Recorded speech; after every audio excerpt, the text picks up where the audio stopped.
the Great White South.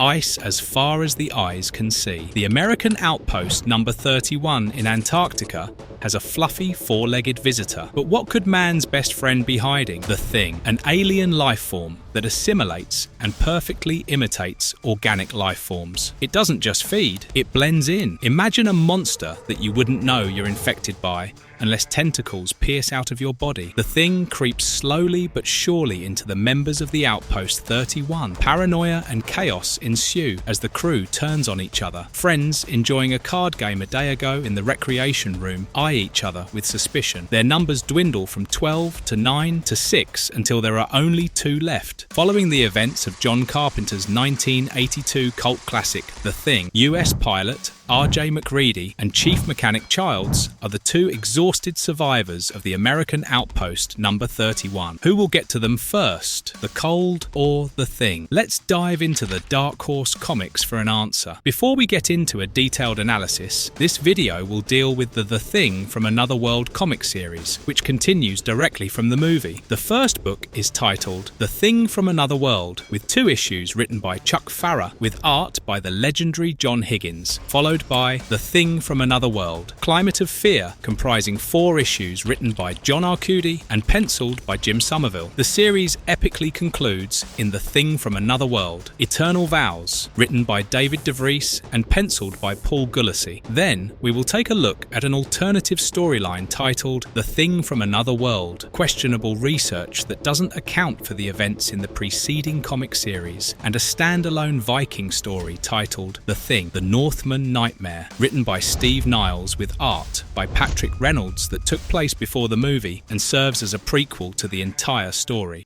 MacReady or not, here comes the Thing. Strong gusts of icy wind cut unrelentingly through the landscape as Childs carries a battered MacReady over his shoulders to the ice. Lying him down, Childs makes his way back through the deep snow, raging against the strong winds. Meanwhile, MacReady is rescued by the crew of a Japanese whaling vessel. On board, their doctor checks his vitals and is surprised MacReady survived the harsh weather outside. Just as she's about to sedate him, he wakes up with a start, frantic and paranoid about his surroundings, and inquires about Childs. No one can be trusted. Rescue doesn't mean he's out of danger, and MacReady knows that. After MacReady finds out Childs went back to the research station to look for survivors, he remembers there was nothing left after he burned it to a crisp. He tries to leave the ship to go after Childs, but is restrained by the doctor's assistant as she injects him with a sedative to knock him out. They secure him to the infirmary bed with iron restraints, retiring for the night as the doctor presumes MacReady had a panic attack and such measures need to be taken before he brings harm upon himself. She prescribes a heavy dose of rest before he's interrogated. The next morning, MacReady pulls against his restraints in an attempt to wake up. He looks around and sees the medical tray table. Bang-jung his hand down. He sends the instruments flying. He catches a scalpel, using it to break out of his restraints. Putting on his jacket, his mind goes into overdrive, thinking about Childs and why he would lead him to rescue when he could have just let him die with the others. If Childs isn't infected, is he? Is his next thought. He gets to work. Grabbing a scalpel, he pierces his finger and blood oozes out. He collects the blood in a petri dish, ready to perform the same experiment he's done on all his dead team members. If there's one thing MacReady knows, it's that the Thing attacks at a cellular level. Each cell of an infected being will react if threatened. Collecting enough blood, he heats up a needle and dunks it in the petri dish. As it hisses, MacReady breathes a sigh of relief. He's safe, for now. Resolute to put an end to the nightmare, MacReady sneaks around the ship looking for a way to make his escape. As luck would have it, he finds a Hughes 500, a helicopter he hasn't flown for quite a long time, but hopes he remembers the pre-flight checks he needs to perform before taking it into the air. Blades whirring, MacReady lifts off, making his way back to locate Childs. Navigating through the air with ease despite the chilly winds, he traces Childs' steps and finds footprints in the snow. MacReady realizes Childs was heading in a different direction from the research station, which was in the north. Where was Childs headed? MacReady wonders as he notices the tracks lead eastward. MacReady decides to run reconnaissance as the trail ends on a broken ice shelf. To his dismay, the The chopper sounds a low fuel alert as MacReady tries to take control, yanking on the levers to maintain an altitude just enough to get him to the research station without crashing and blowing up in a ball of fire. Activating auto-rotation, he somehow manages to land the chopper in the snow as he makes his way to the charred outpost. Smoke billows from the remains as MacReady continues to look for Childs. He sees Knowles' frozen remains and remembers he wasn't contaminated when he saw him last. Knowles was the cook posted at outpost number 31 who was last seen in the movie helping MacReady set the explosive charges around the base. Determined not to take any chances, he pours gasoline over the remains and ignites them, setting off an explosion and giving a whole new meaning to fire and ice. Heading off to look for its real form, MacReady finds it lurking in the remains of the outpost's generator shed and lights up a flare. "Go to sleep on me?" he taunts as he kicks a drum of gasoline, letting the liquid pour all over the ice, and flings the flare in the direction of the alien. Trying to run to safety, MacReady is hurled onto hard snow as the thing goes up in flames, sending debris flying over the frigid landscape. "It's got to be dead now, right?" "Wrong!" Creeping up behind him, a dismembered part of the thing rumbles through the snow to take on its new host. MacReady is ready. Cocking his flamethrower, he tries to ignite it, but it's out of fuel. Emptying yet another gasoline can, he's about to throw in another lit-up flare, but is interrupted. If you're liking this video and our efforts up until now, please consider hitting those like and subscribe buttons. They may be 2 small clicks for you, but they help us in marvellous ways. Now, let's continue. A SEAL team led by Commander Erskine arrives following reports of communications going dark and the outpost being engulfed in flames. They cock their rifles at MacReady as he's patted down and cleared. MacReady assumes they've been deployed to kill the thing, but the team has no clue what he's talking about. Noticing the pile of charred human remains nearby, one of them calls out to the rest to examine the scene. MacReady says they were infected and had to be burned as he tries explaining the situation to them. He clarifies that they were infected by the thing, the creature he set ablaze in the shed, and were not human anymore. Furthermore, he informs the SEALs that one of his teammates, Childs, has escaped, and MacReady needs their help in hunting him down and killing him. MacReady's words go well over their heads as they stand around confused. He tries again, asking them to check the Norwegian camp where the thing first attacked after it was dug out of the snow by them. He explains the thing made its way through the Norwegian crew and ended up in the American outpost. One of the SEALs asks MacReady who is responsible for the pile of charred bodies. MacReady replies without remorse, he is. Ordering him to be cuffed, MacReady pleads with the SEAL commander to heed his words. They prepare for extraction as one of them tries to examine the burnt remains and touches them. MacReady kicks him away, warning them of the dangers, as one touch is enough to unleash all hell. The SEAL team decides to head back and calls in a helicopter. MacReady is set free but kept under close watch. As the chopper touches down, one of the members of the SEAL unit, Pybus, transforms as tentacles reach out from under his helmet. The thing wastes no time as it attacks. Countering the attack, shots are fired, hitting and crashing the evacuation helicopter. Making its way through the SEAL unit, Erskine looks on in disbelief as MacReady destroys the thing in Pybus's form. Erskine looks over at Pybus's mortal remains as the thing screeches out of him, reaching towards Erskine. MacReady reiterates that the thing can take any organic form and rounds up the injured men. Examining the scene to look for any remaining means of communication, both men are met with disappointment. MacReady asks the critically wounded pilot of the evacuation helicopter whether he could sound the distress signal. The SEAL pilot replies raspily that he didn't have enough time. Desperate to find the quickest way out of there, Erskine is let down by MacReady, who informs him the chopper is out of commission and there's no gasoline left to fuel a snowmobile. MacReady is ready to give his life to contain the thing and reminds Erskine that even its blown up bits can infect people with a touch. Erskine and MacReady disagree on helping the wounded. MacReady wants to burn them to make sure the thing is destroyed once and for all, and Erskine wants to take them to an Argentinian camp a few miles away to get them medical help. MacReady stands his ground, resolute to die in the cold, killing the thing along with himself if need be. He warns Erskine of the dangers of the thing reaching civilization and reproducing by the thousands. Erskine is the man with the gun though. With a warning shot at MacReady's foot, he orders him to make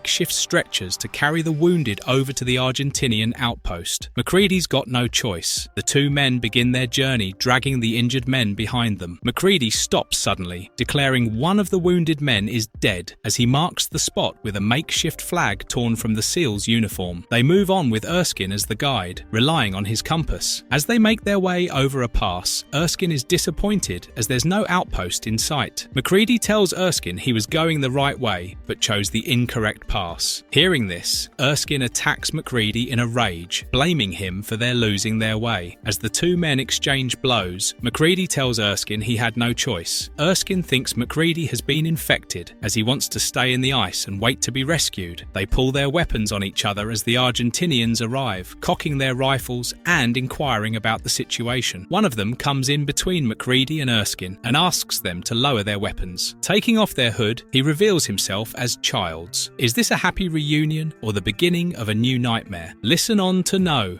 MacReady for trouble. MacReady lunges at Childs, accusing him of abandoning him. Before his fist makes contact though, Erskine knocks him down. Childs and Erskine share a bonding moment over MacReady's paranoia. Erskine introduces himself to the Argentinians and seeks medical assistance for the injured SEAL pilot of the evacuation helicopter. One of them agrees to take the injured to the hospital, while another one inquires about MacReady. Cuffing MacReady, Erskine takes responsibility for him as they are driven to the Argentinian outpost.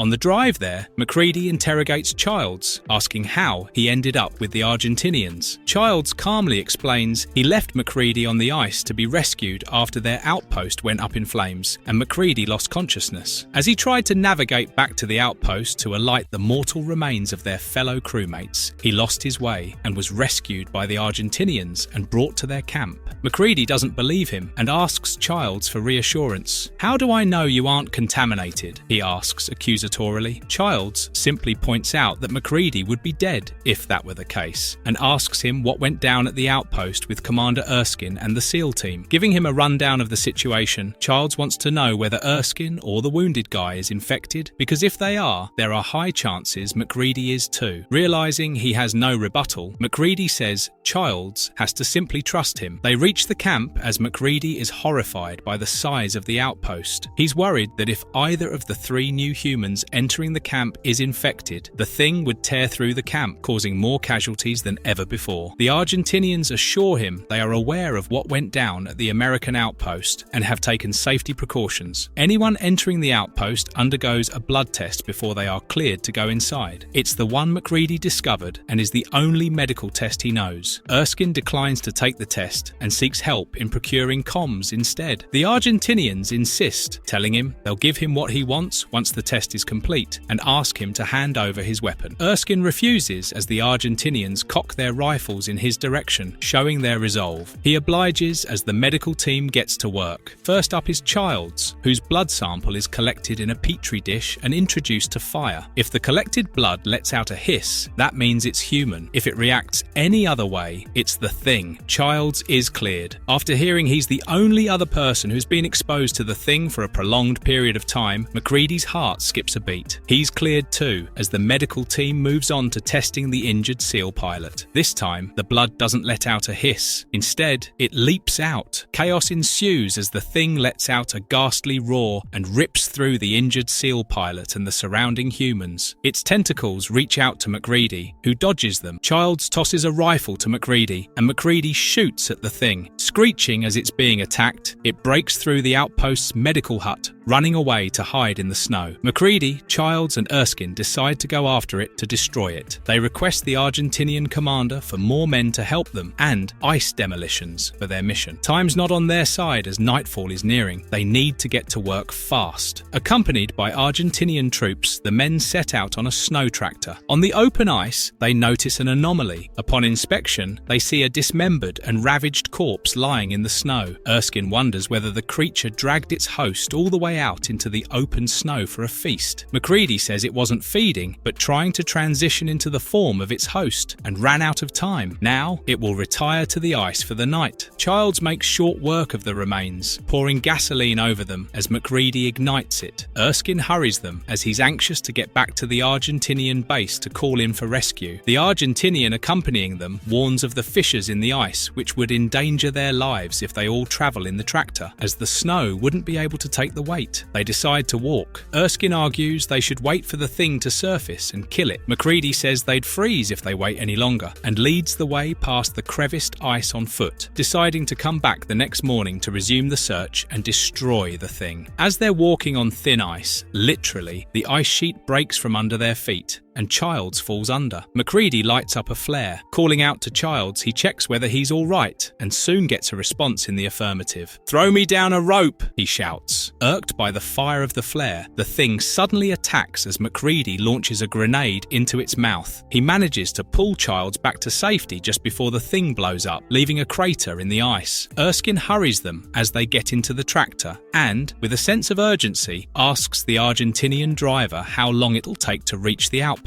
MacReady's suspicious as he asks Erskine, "What's the hurry?" Erskine replies he's lost his men, his evacuation helicopter, all within the last 23 hours, and just wants to get back home. They reach the Argentinian outpost. Erskine immediately asks to be led to the communications room. MacReady and Childs wonder aloud why Erskine was in such a hurry to radio in. Childs jokes that maybe Erskine's late to a date. MacReady is serious though. He tells Childs the injured SEAL pilot's blood didn't even touch the flames when it was being tested, but the thing surfaced anyway. Childs replies that just proves the SEAL pilot was infected and wants to know what MacReady's really thinking. MacReady says the thing interrupted the process before Erskine was tested. Childs asks MacReady whether he thinks Erskine is contaminated, but that couldn't be. Erskine was the one who wanted to get rid of the thing on the ice earlier. MacReady replies maybe that's what Erskine wanted them to think, and that the thing and Erskine had decided to team up to take them all out, but their plans were foiled. They go to the radio room to investigate and see the Argentinians massacred. Realizing Erskine's behind this, they find the communication transcript nearby with the details of Erskine's request. Deciphering the transcript, MacReady and Childs realize Erskine has called in a submarine from the US Navy. They head outside to commandeer a snow tractor to stop Erskine, but the vehicles have been rendered inoperable with the wires ripped out. They locate a snowmobile and head to the extraction point. As they're crossing a ledge, Childs sees Erskine and a shootout ensues. Erskine's shot in the head as blood drips down into the crevice and the submarine emerges onto the snow with a deafening crack. Erskine doesn't die though. Taking Erskine's form, the thing boards the submarine and rips through Erskine's body. Its tentacles take out the men as well as the submarine's hatches as icy water rushes in, flooding the submarine, rendering the controls inoperable. MacReady and Childs board the submarine as well. As it plunges into the water, an alarm is raised warning of a collision as the submarine hits an iceberg. With most of the submarine flooded, the captain orders the remaining members to move ahead. The thing went ahead too, causing apprehensions between the men, but they've got no choice. They'll drown if they stay. As the group moves forward, MacReady catches the captain up on all that's happened. The thing is an alien that obliterated the Norwegian outpost first and then the US outpost number 31. It spreads like a virus, can imitate any life form and shapeshift. Now, it stands between them and the submarine's escape pod. The captain doesn't believe MacReady initially. MacReady points out the captain and the rest of them have seen it with their own eyes, and MacReady's been pursuing it all over Antarctica. The captain asks MacReady how they can get rid of it. MacReady says fire kills it. The cold puts it to sleep. With a limited supply of air in the submarine, the captain realizes fire isn't viable and asks the rest of his crew whether they have any weapons they can use. Hearing the armory is flooded, the captain is dismayed as MacReady tries to take charge and tells him he can take some men towards the escape pod. The captain shuts him down. "We might have use for your heroics yet," he retorts. The 9 remaining men, along with their captain, Childs and MacReady, head to the escape pod together with MacReady leading the way. They see a sign in front of them directing them to the escape pod, and as they're about to enter, the thing attacks again. Grabbing the fire extinguisher, MacReady holds the thing off and instructs Childs to get into the escape escape pod. Childs refuses, determined to get rid of the monster as it's trapped and can't go back to the ice to hide. He pulls a lever, dislodging the exterior hatch as MacReady shouts, "Childs, no!" and is blasted out into the cold water. Surfacing on a floating iceberg, he's grateful to be alive but soon realizes he's trapped in the cold vastness. Exhausted, he decides to take a nap on the iceberg. Will he make it, or is this the end? That's how the first book ends in the Thing from Another World series. Similar to the film, MacReady, Childs and Planet Earth's fates still hang in the balance. Fear more, as there's a whole lot more to come. The series continues on with 2 more books, The Thing from Another World, Climate of Fear, and The Thing from Another World, Eternal Vows. Lots of questions and very little answers. Listen on to find out what happens next.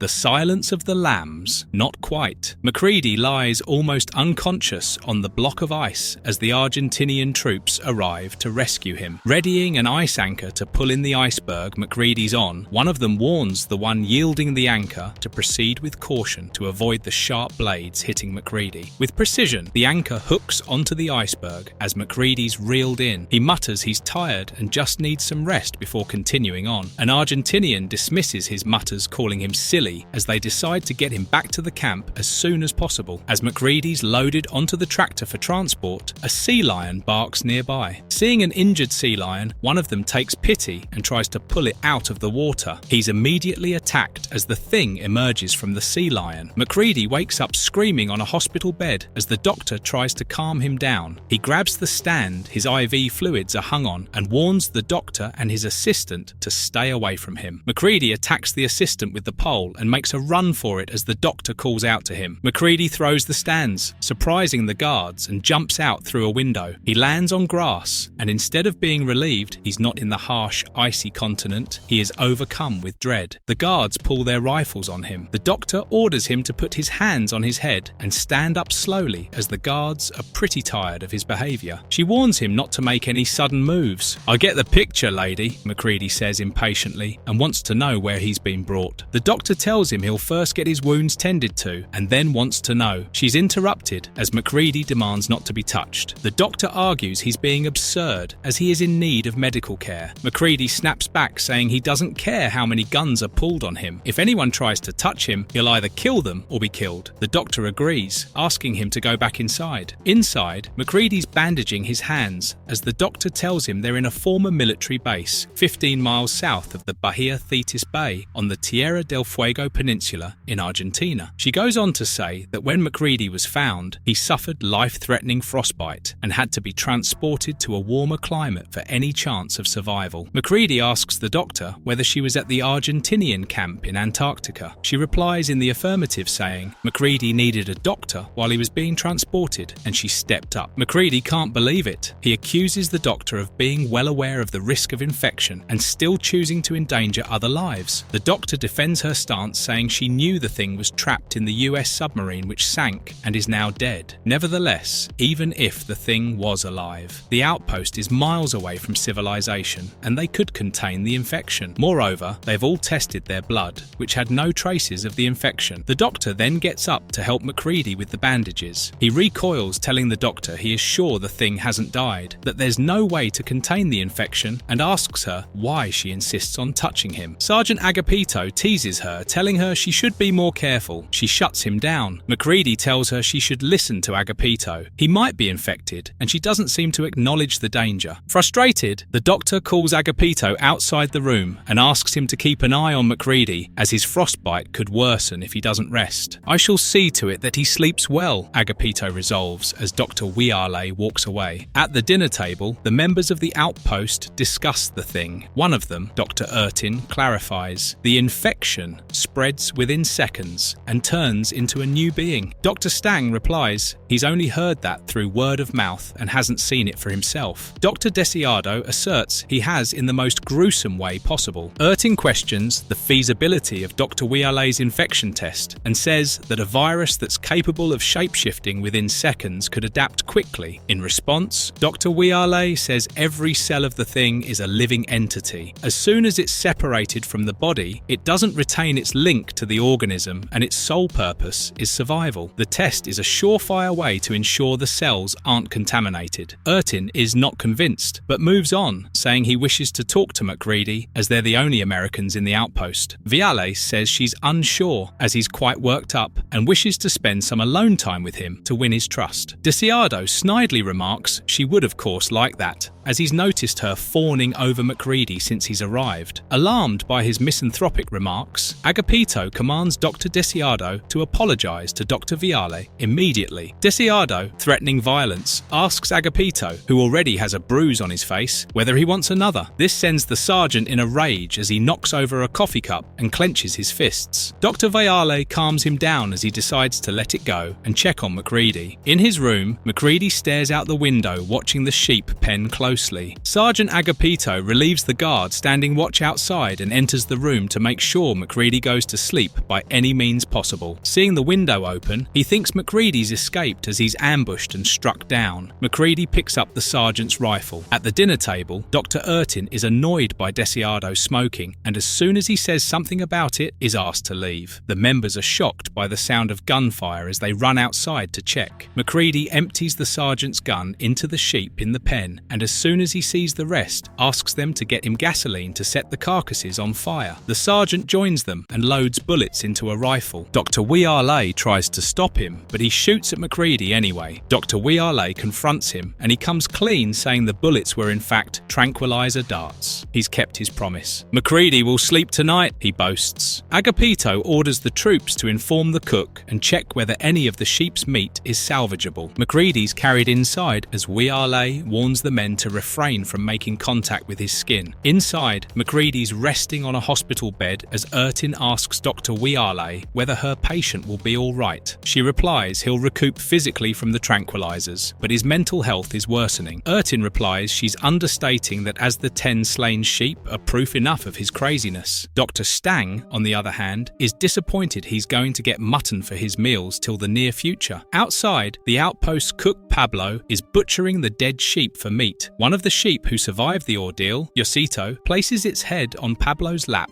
unlike the rest of the flock. Pablo wonders aloud why Josito is behaving differently. "Why are you not afraid, little one?" he asks, and touches its fur. The members inside hear another round of gunfire and rush to check whether MacReady's awake and at it again. They decide to restrain him if that's the case. They open the door to an unbelievable sight. The thing has assimilated one of Pablo's hands as he's shooting at it with the other. The rest of the sheep run to safety as the thing roars and assimilates the rest of Pablo into its hideous form. Sergeant Agapito orders his men to shoot the thing in its head as one of the soldiers gets too close and is devoured. They keep shooting at the thing that now has 2 heads. Corporal Ramon demands he be heard and tells the sergeant that bullets will cause it to divide. They need to set it on fire. Sergeant Agapito orders his men to fetch the fuel from the shed. They douse the thing in gasoline, and Agapito throws in a flamethrower as they stand around the burning remains. Agapito remembers Pablo and his unfortunate fate. They're glad the ordeal is done, but Viale says it's not over. The sheep didn't come back from Antarctica. One of the rescue crew that returned with MacReady was infected, and now anyone could be the thing, and so it begins again.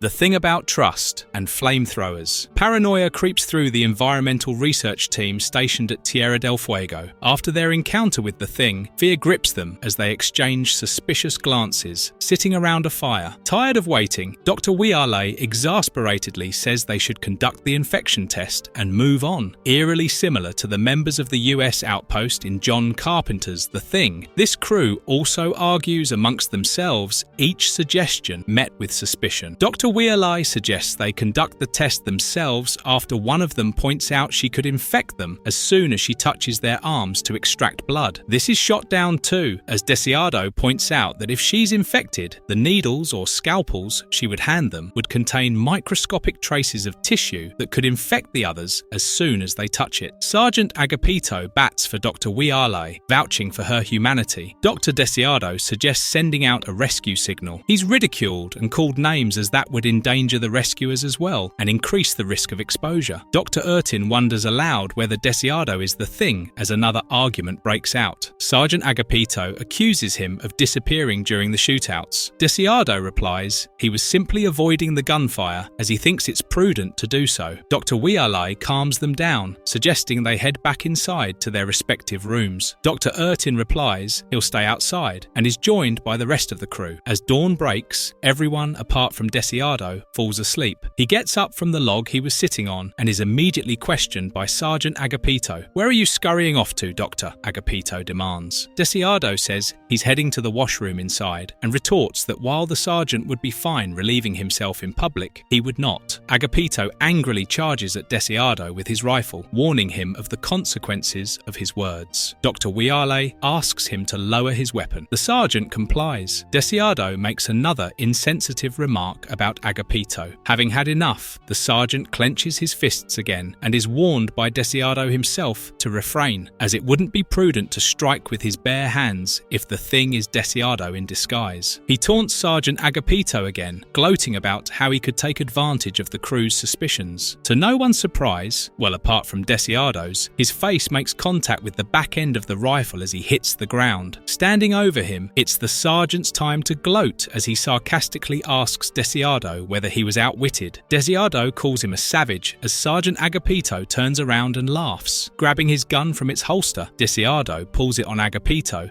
but is shot down by another crew member, Private Cruz. Dr. Wiale rushes in to check for a pulse but is informed it's too late. Cruz explains he acted instinctively, seeing Deseado holding the gun and yelling at Sergeant Agapito. He buries his face in his hands, ashamed at what he's done. Agapito consoles him, saying he did what he needed to do and will include that information in his report about the incident. However, he wonders to himself how he'd explain his side in the whole ordeal. He orders Cruz and another Private Escobar to bury Deseado, but not in too deep a grave, as his mortal remains would be shipped back home once they have dealt with the thing. The two privates obey. Private Escobar says he'll bury the doctor, but he'd have to be dug back up by somebody else. Nearby, MacReady groggily says they may as well kill themselves now. Either way, they're already dead. Dr. Ertin agrees with MacReady. Sergeant Agapito realizes his crew are losing sanity and resolves to make sure the events of the morning aren't repeated. He orders the crew to remain confined in their rooms for the following 8 hours, hoping they feel at ease and get some much-needed shut-eye. 2 patrol teams are set up manning the premises and are directed to detain anyone found outside their rooms, without exception. Deseado's buried in a shallow grave as the 2 men keep watch. As they continue to patrol, they notice a figure covered in a white sheet. Thinking it is one of their crewmates, Carlos, playing a prank, they go to investigate as a disfigured Deseado attacks them. The thing is alive and well. Meanwhile, inside, Dr. Wiale, accompanied by Dr. Ertin, knocks on Sergeant Agapito's door. She presses her ear against the door and hears muffled sounds. Ertin confirms this and kicks down the door, revealing Sergeant Agapito, who is gagged and tied up. He's set free from his restraints and isn't sure whether it was MacReady who ambushed him, but he's sure MacReady's taken the flamethrower. Corporal Ramon rushes in, informing them about the communications room, which, as they go out to sea, has been blown to bits. Agapito's also informed that the 2 patrol guards are missing and that the whole compound was searched, but no trace of MacReady was found. Sergeant Agapito decides to check the airfield before expanding their search to the nearby forest. Dr. Wiale remarks she didn't know of the existence of the airfield, and she's informed it's out of commission. The men hear a clanging sound from the hangar as they approach and rush in to apprehend MacReady, but he isn't there. What they're met with instead is the monstrous thing that attacks them with helicopter blades. They open fire, but soon realise they need MacReady, as he has the flamethrower needed to get rid of the monster. One of them wonders aloud what they would do if MacReady himself was the thing. A blaze of fire, and the men get their answer as MacReady arrives, declaring, "No, they haven't gotten me, not yet," directing the full power of the flamethrower towards the thing. He says the thing is yet to get to him. Owing to its large size now, though, the thing is able to escape its burnt remains and run away into the forest. Dr. Wiale approaches MacReady, asking him to come back to the base. He says he's got a job to do as he pursues the thing into the forest, trying to navigate his way through the deep jungle. He trips and falls over tree branches. Getting up,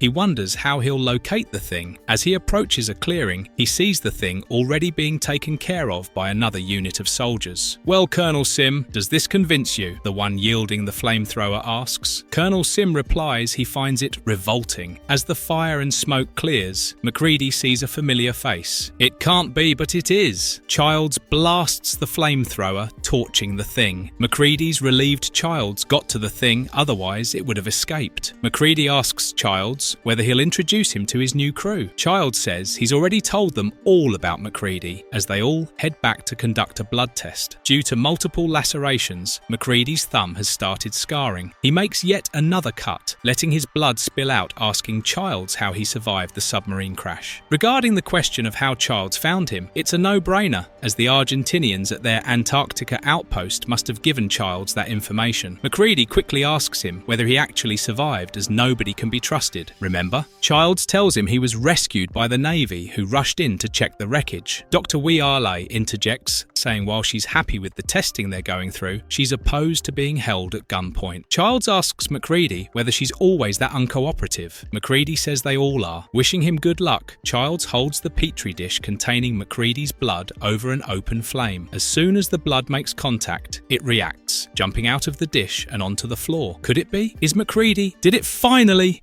Flame on! MacReady! Aim! Fire! Childs points the flamethrower at MacReady, ready to fire. Dr. Wiale tries to reason with him, saying the results of the test had to be a mistake. Childs retorts, "There ain't no mistake, lady." Pressing further, Dr. Wiale points out she spoke to MacReady and is convinced he's not the thing. MacReady suddenly realises Private Cruz buried Deseado and without a second thought sets him ablaze with his flamethrower. Wiale looks on in horror, saying, "My God, it must be true. He is a monster," as Agapito points towards the fire. Emerging from the flames, the thing roars, its hands reaching out to assimilate and infect a new life form. One of the soldiers opens fire as Childs commands him to stop and lights the flamethrower once again in the thing's direction. The thing smashes through a window and escapes as they hurry outside to check. Assuming the thing is done for as they see the remains on fire, they're shocked to see it escape into a tree. Outside,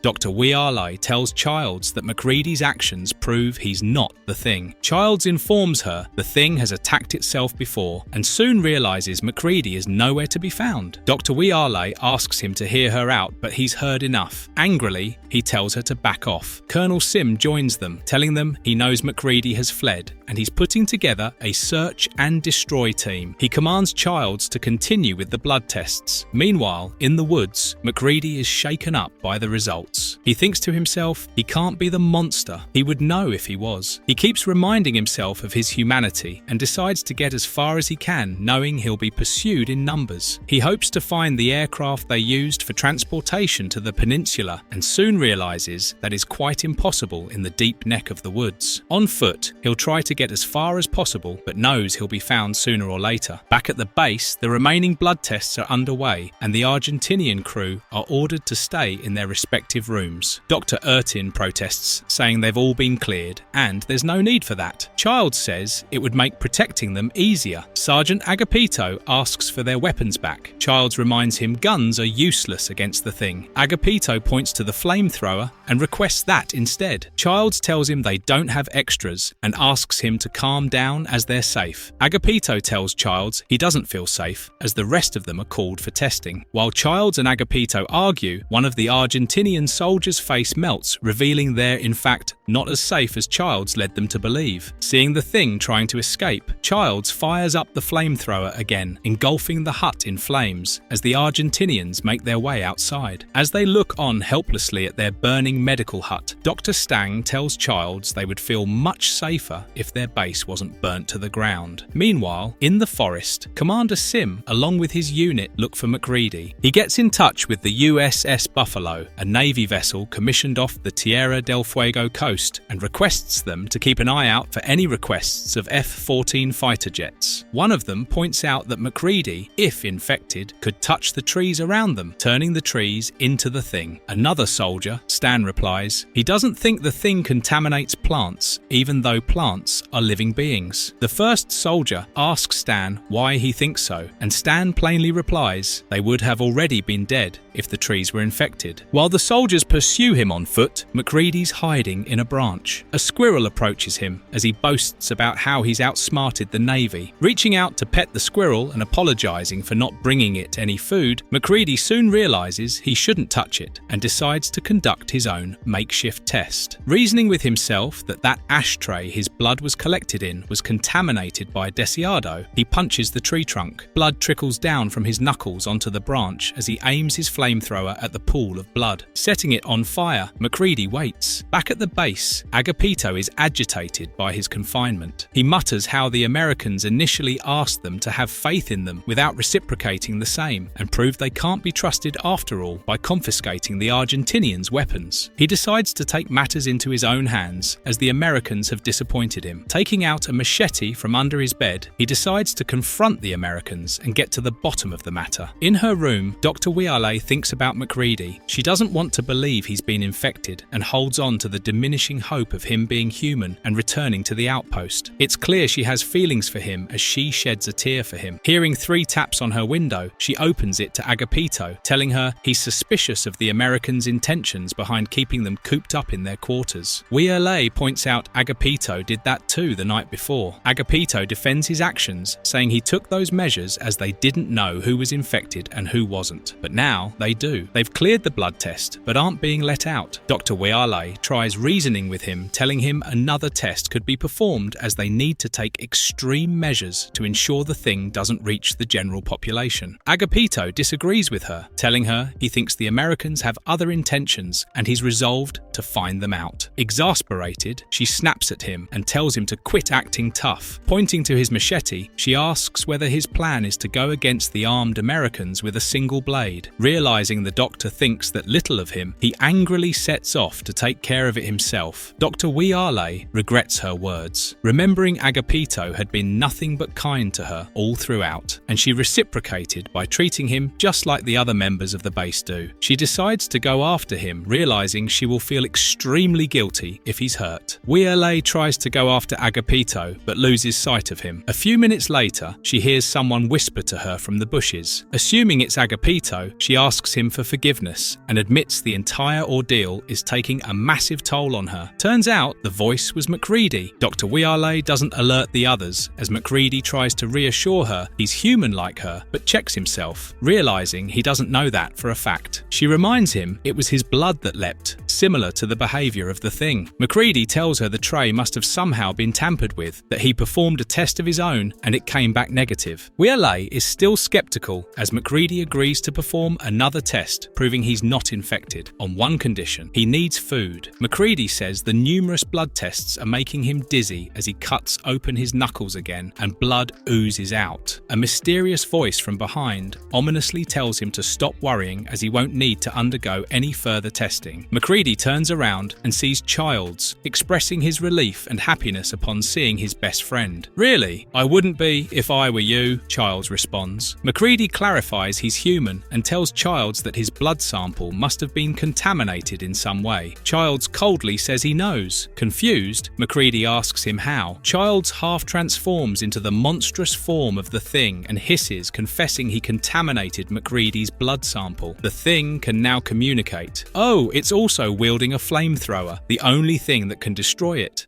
Thingnado. The thing strikes back. MacReady and Dr. Wiale make a run for it as the thing taunts them. "Run, MacReady! Run!" it hisses as Agapito looks on from his hiding spot. The thing chases Wiale and MacReady into the woods while the doctor wonders aloud why it didn't attack sooner. But MacReady is focused only on one thing: to get as far away from the monster. Colonel Sims finally tracks him down, pulling his gun on MacReady and asking him to stop. Sim orders his men to incinerate MacReady before one of them looks at the half-thing, half-child's monstrosity and alights it. Meanwhile, at the base, Sergeant Agapito sneaks into Ramon's room, bringing the corporal up to speed. He informs Ramon that Childs is infected and it is safe to assume the men he was with are infected too. It's now up to the Argentinians to fight the monster or die trying. Inspired by the sergeant's call to action, Ramon tells him he can count on him and shakes his hand firmly. As soon as Ramon makes contact, Agapito is shocked. Ramon is infected infected as the thing taunts. "You can always count on me." As the infection spreads up his hands, Agapito has to think on his feet. He cuts off his infected arm with his machete. The lights come on as he's surrounded by his men. As blood pours onto the floor from the impromptu amputation, Dr. Ertin and Stang taunt Agapito, calling his action unwise. Met with the harsh truth that all his men are now infected by the thing, Agapito launches himself out a window as the rest of them talk amongst themselves to decide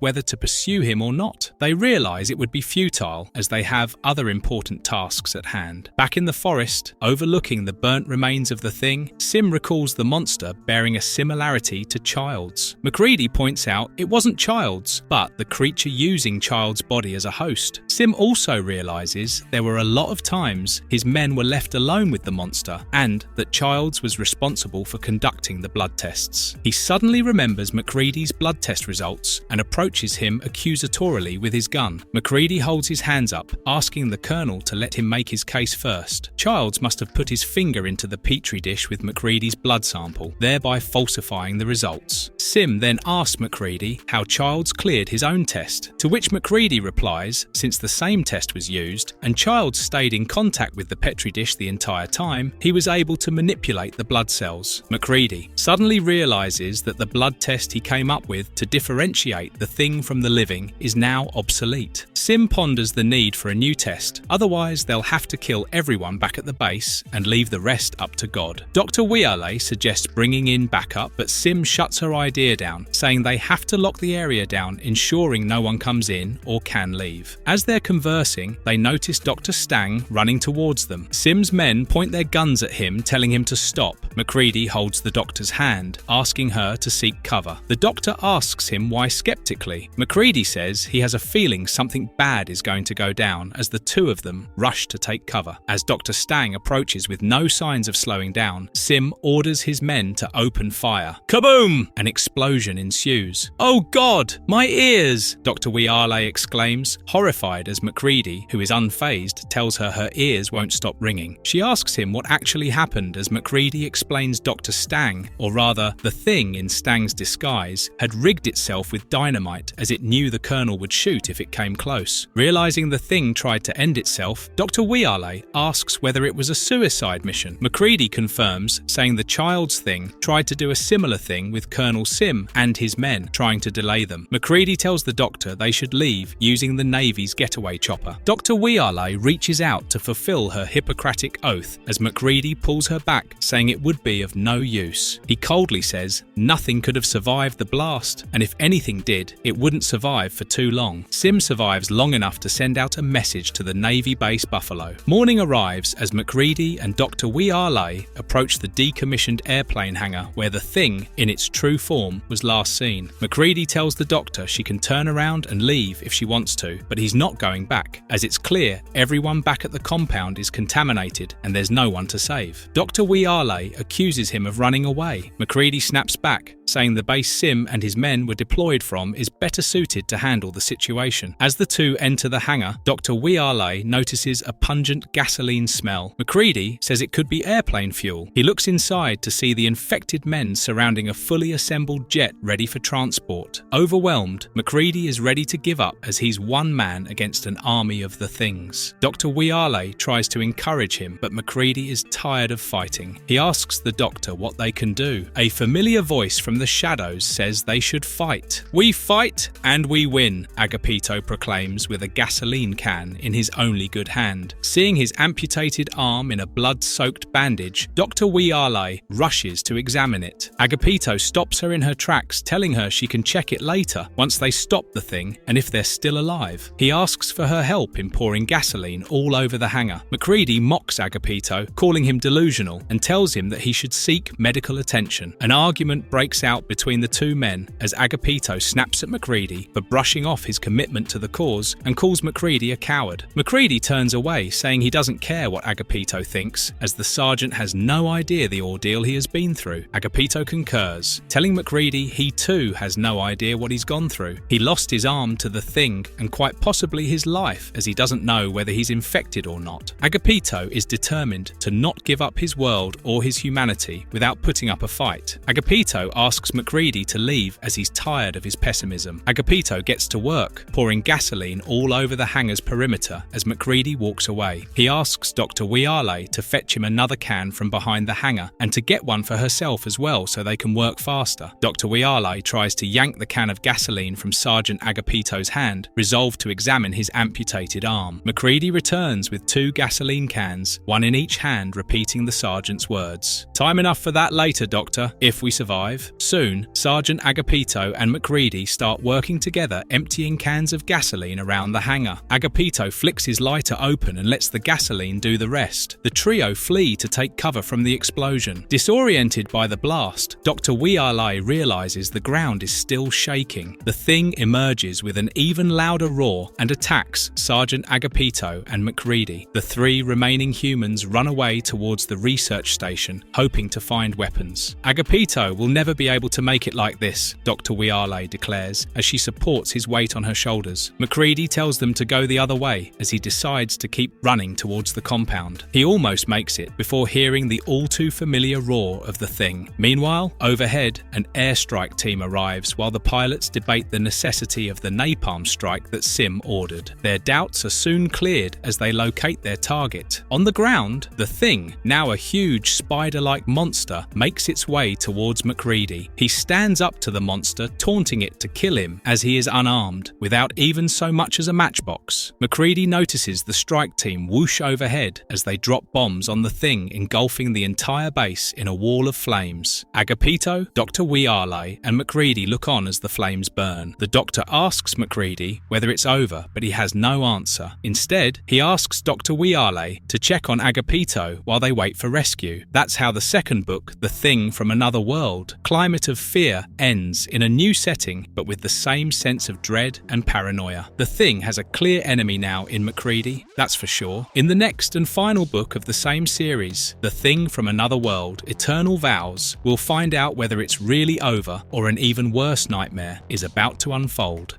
Kiss and dissimulate. This time we're in Stewart Island in Wallis Harbour in southern New Zealand. It's night time. An old fisherman punctures his thumb while fixing bait onto his hook. His pet black cat purrs hungrily, indicating it wants some of the bait the fisherman has in his bucket. Laughing, he obliges as the cat enjoys its meal. A couple, Jenny Campbell and Simon Powell, enjoy a passionate moment at her house. Powell had arrived at the island along with his crew a week prior in their fishing vessel, the Gettysburg. As they're parting for the night, he says he can't meet her again before the following week on Sunday, as he'll be working the night shift. Jenny is anxious, as she'll have to wait an entire week before meeting him again, and had heard that the Gettysburg was ready for transport. Powell says the ship's repairs have been completed, but it has been impounded at the harbour as it's part of an ongoing murder investigation that has baffled the authorities. Powell reassures his beloved not to worry. "One way or another, I'll make sure we'll be together," he tells her with conviction. Meanwhile, at the bar in the Wallis Harbour Hotel, a fight breaks out between a local John and Holt, an officer in the American Navy, as the latter lands the first punch. John is restrained by his friends as he threatens the American, calling him a murderer. The American tells him to bring it on. Detective Sergeant Rowan walks into the bar, assessing the situation as he asks Holt, the American, what went down. Holt answers, it was nothing. Sergeant Rowan warns him about staying away from the bar as the locals don't take well to him and his Navy crew since their arrival, after which 2 mysterious murders took place. Holt mocks him for siding with the Kiwis. Just as he begins to question Holt asks the sergeant if he is placing him under arrest. Detective Sergeant Rowan says not at the present moment, and Holt walks away derisively. Rowan turns to John, asking him for a rundown, but is met with disappointment as John tells him he's not one of them either, calling him a mainlander. Back at the harbour, the fisherman waits patiently for his catch and is approached by a mysterious man. The man asks him whether he's had any luck. The fisherman says not yet, as his cat suddenly starts hissing with its fur bristled. Long spiked tentacles reach out from the mystery man, first curling around the fisherman's arms and hands and then towards the fisherman's body. His screams for help fall on dead ears as the tentacles take out his eye and curl through his mouth and ear as he screams in pain. Hearing his agonizing screams, Detective Sergeant Rowan rushes towards the pier, fearing the worst. The thing is forced to stop mid-assimilation after noticing Rowan as it runs away. He sees the fisherman's mutilated corpse, and the sight of it makes him hurl up. Some other men join him, hearing the same scream he did. They rush to see the mangled corpse, its insides spilled onto the pier, and recognize him as old Garth from his clothes and fishing gear. The cat stays beside the corpse, feasting on the fish bait and purring in satisfaction. Holt looks on from nearby as Powell approaches him. He teasingly asks him about his romantic tryst with his girlfriend. Powell says, "It was something special, man. Something really special." He then asks Holt what the commotion at the pier is all about. Holt says he's clueless himself as he just arrived at the scene. The next morning, Jenny's nursing a hangover at her house as the smell of something as delicious as eggs, bacon and toast at the breakfast table bothers her. She gets up from her chair and feels nauseated. A black cat walks into her house from an open door and nudges Jenny's leg. Jenny offers the cat her food, glad that she doesn't have to throw it away. She wonders where the cat came from as Jenny heads to work. At her workplace, the Wallace Jean Emporium, Jenny is approached by Detective Sergeant Rowan, who introduces himself and asks her whether he can interrogate her. He assures her she's not in trouble and that he needs her to corroborate a few things. After a yawn, he excuses himself and starts his line of questioning. Opening his notebook, he tells her witnesses saw her leaving the Wallace Harbour Hotel with Mr. Simon Powell of the US Navy at 10 the previous night. Jenny scoffs at the insinuation, telling the detective that it really is not possible to keep a secret in a small town like Stewart Island. Detective Sergeant Rowan says he wishes that were true. Continuing on, he asks when Powell left Jenny's apartment. She answers that it must have been around midnight. Rowan pushes on and asks her for details about their whereabouts and what they did during their time together. Offended, Jenny refuses to answer his question, saying it's none of his business. Detective Sergeant Rowan sternly says it is his business. Jenny walks away defiantly, wishing him a good morning as he calls out to her, politely at first, and then in a harsh tone. She turns around, about to confront him when he interrupts her and breaks the news. Powell was found murdered on the docks at midnight the previous night. The person or people involved are still at large, and he's trying to get to the bottom of it. Before Rowan can continue his questioning, Jenny passes out on the floor of the store from shock. She takes the rest of the day off. As she makes her way back home, she stumbles on the sandy beach, unable to cope with the loss of her beloved. She recounts all the murdered individuals. First it was Bluey McLeod, then Smitty the previous week, and 2 more are now dead, murdered in cold blood the previous night. She collapses again and is unable to walk straight after getting up. She drags herself across the beach, hunched, wondering, what's happening to all of us? At home, sitting by the fireplace, Jenny is depressed as she thinks about Powell and how he was murdered just a mere minutes after the old fisherman Garth. The black cat that walked into her house that morning sits by her feet. She realizes he must have seen the man murder Garth and got himself murdered as a result. The cat suddenly hisses at Jenny with its fur bristled. Jenny scolds him for acting weirdly as she tries reaching out to calm it down. The cat scratches her hand as she recoils angrily. It backs into a corner and lets out a visceral "Moa." Arching its back, its fur stands on edge as it hisses at the sight in front of it. Long and spiky tentacles emerge from Jenny's body and coil around the scared cat. Snatching it up, the cat lets out one long "Riao" as the thing snaps its neck. With blood spattered on her face, Jenny hears the Powell Thing's voice in her head. Calling out to him, she gets a response. Jenny asks Powell Thing whether he's responsible for what she has become. He says he is. He left her with a part of him that was necessary to carry forward his legacy. Jenny asks the voice in her head what she is doing. Powell Thing simply says she's doing what it takes to survive, exchanging the thing's dead cells for living cells. Jenny looks at the dead cat with sympathy as Powell Thing assures her she did what was necessary. Jenny asks Powell, "I'm dead, aren't I?" whether she's dead as he confirms her beliefs. Ominously, Jenny Thing proclaims she feels alive and that she recalls everything. She declares with a stone-cold expression and unblinking eyes that she remembers. The thing has now officially entered civilization. Even though Stewart Island is a small town, the implications are still massive. It also seems like the thing is gaining sentience as it infected Jenny just for companionship. It can also telepathically talk to Jenny and give her instructions. Is it just me, or are we all thinking the thing also has an alien hive mind like Venom? Looks like new beginnings for the thing, and without MacReady there's no stopping it. But can MacReady really be that far away? Listen on to know.